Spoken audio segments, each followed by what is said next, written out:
ายและดำทองคนก้อมโกหน้าเมืองตันว่าอยู่สีลุมสามแข้งลงสำลงปัดเสยแข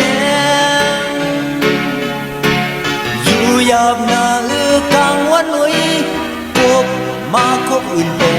เมื่อเย้าหือนอปล่อยตึกหนึ่งปังตื่นตีไลมีดองปีเล่ดังสมอยู่นาเอาดังกัดเย็นอ่านมือคือกว่าเดิมมีคือความสู่เศร้าน้อยมองดังหักอันเลี้ยงกวยภายสู่อยากมีสุขอยู่ที่เก่าไปเล่นน้ำ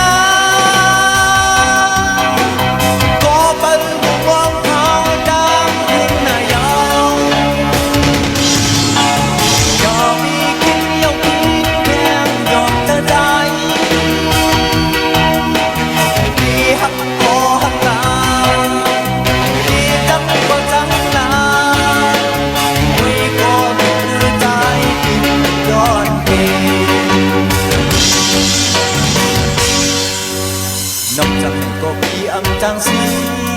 คือดังหักก่อนเลยหายพื้นนี้นั้นสุกอยจากบ้านพี่เลยเป็นคนในน้องเก่าเห็นเอาหยอกมองเลย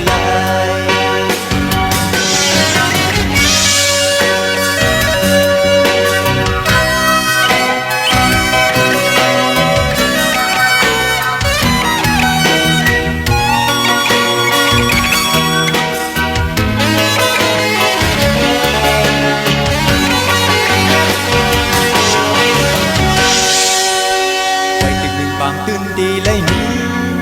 ดองปีเล่ดังสมอยู่นาเอาดังกันเย็นอ่านมืดคือกว่าเดิมมีคือความสู่เศร้าน้อย